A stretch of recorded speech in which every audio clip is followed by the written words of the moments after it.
Что у нас на завтрак? Как воспитать породу? Как приручить хозяина? И, наконец, кто на кого похож? В рубрике «Чтоб я так жил». Партнер проекта Pets59. Интернет-магазин товаров для животных. Здравствуйте, с вами Яна Кунавина и программа «Чтоб я так жил». Все чаще пермяки в качестве домашних животных заводят не только собак и кошек, но и экзотических зверей. Например, таких как Лори. Я всю жизнь мечтала взять собаку из приюта. Любую, маленькую, большую, хиленькую. Я кормлю всех дворовых собак. Я хотела забрать хоть какую-нибудь. Муж категорически не разрешал, сказал, что Ир, только рыбки. И Сарочку решила завести у меня подруга для проекта для одного. Сарочку должна была встретить я. Мне сказали, заберете лемура? Взяла вот такую огромную коробку, я же поехала лемура забирать. Ну да, с хвостом. А мне выдали вот такую вот маленькую переноску, в которой сидела маленькая мышь. И весила она 170 граммов. Принесла ее домой, пару дней она у нас пожила.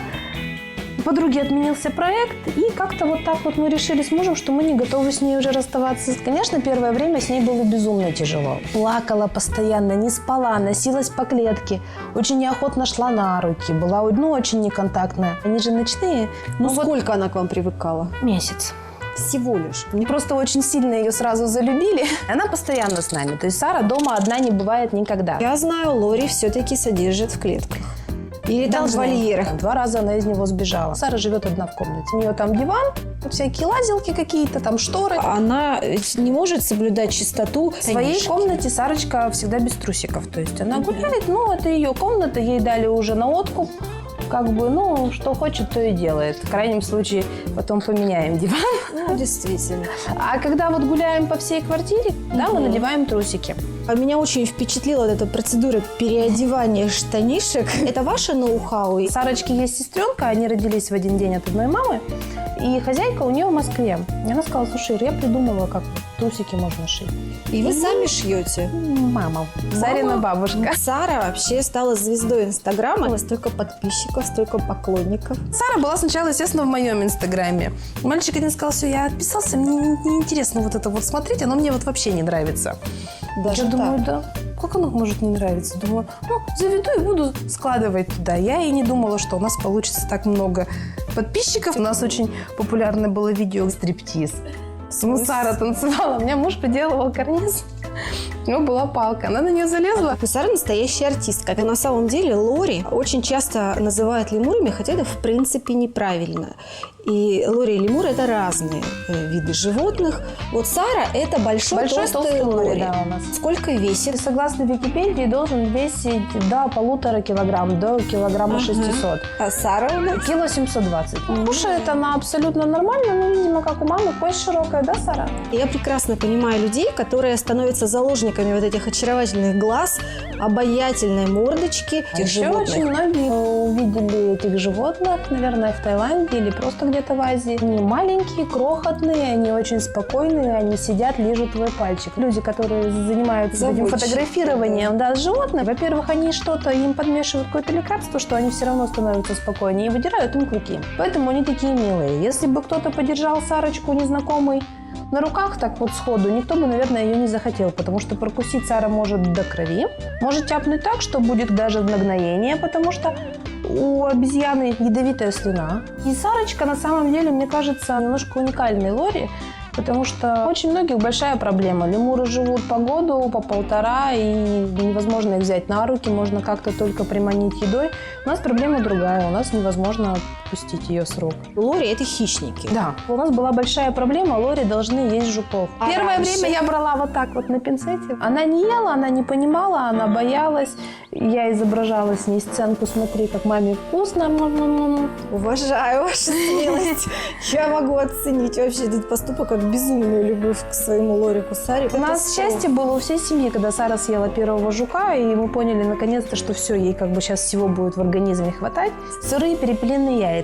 Для них это вообще просто подарок судьбы, потому что они в природе же разворовывают гнезда. Да. Потом очень смешно, она его выедает, оно остается целым практически, но пустым. Иногда в рубашке можно найти, в одежде где-то, да. Едим мы креветки, едим фрукты, овощи, творожок. Сколько кузнечиков она может съесть за раз? 30. Кузнечики у нас не очень идут. У нас, конечно, идут зоофобусы, которые нельзя. Ну, в больших количествах они тоже очень жирные. Их, конечно, мы очень любим. Я все время слышу, что вы не рекомендуете брать себе лориков в дом. Я даже на самом Объясните, деле Ириночка, против почему? каких-то там экзотических собак, еще чего-то. То есть я считаю, что кошек и собак надо подбирать во дворах, чтобы они не бегали. Сложность в том, что животное дикое. И дикое животное, оно должно жить в природе. Не приспособлена она для того, чтобы жить в панельной, да, многоэтажке в Перми, в ужасно загазованном городе. Дома постоянно центральное отопление. Пища, опять же. Покупаю я ей манго, к примеру, но он каменный, жду, когда дозреет. Если бы для них был корм какой-нибудь сухой, который хотя бы можно было добавлять в пищу, было бы, конечно, значительно проще. То есть ничего для них нет. Для них есть только ультрафиолетовые лампы, как для рептилий, да, Сарочка? Лори может причинить большой ущерб в квартире? Сара испортила кучу моей косметики. Она разгрызла баночки с тональным кремом. Все зарядки от айфонов, наушники. У родителей пострадал кожаный диван. Углов прям на тоже нем нет. сгрызла? Да. Сара, отпусти палец маме. А маникюр? Маникюра никогда нет хорошего, потому что весь лак, вот она своими покусываниями, она его проминает, грызет. Это достаточно дорогое и хлопотное удовольствие для хозяев. Ну, в принципе, да. Учитывая, что он сам стоит $2000. Они вообще чистоплотные? Да.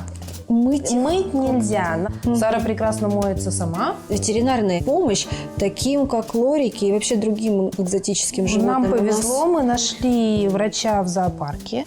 Если нужно какое-то назначить лечение именно для лориков, у нас есть врач в Москве, с которым мы созваниваемся по скайпу. Нужно быть готовым к тому, что ты не знаешь, чем оно может заболеть. А обезьяна может заразиться легко от тебя даже простудой. Сколько они живут? 18-20 лет. То есть нужны все-таки по возможности большие вольеры или клетки. Да. Нужны специальные свежие фрукты, профессиональные ветеринары, которые могут чуть что проконсультировать и помочь. Главное любить сильно. Мне кажется, Понятно, если любить, да и тигр у тебя станет ручной и будет у тебя спать на коленках. Несмотря на все нюансы содержания, я понимаю людей, которые заводят экзотических животных. Они очень обаятельные и смешные. Это все новости из жизни домашних животных на сегодня. Ну и помните, конечно, если друзья и знакомые говорят о ваших питомцах, чтоб я так жил, значит, вы настоящий и любящий хозяин. Мы просто один раз потеряли с Сарой жука. Теперь я их немножко подмораживаю в холодильнике, чтобы они такие полусонные были и не сбегали от красота! нас. Открываешь холодильник, там помимо деликатесов жуки. Все-таки девочка есть девочка. Вот она стесняется. Очень воспитанный ребенок. Вообще жует с закрытым ртом.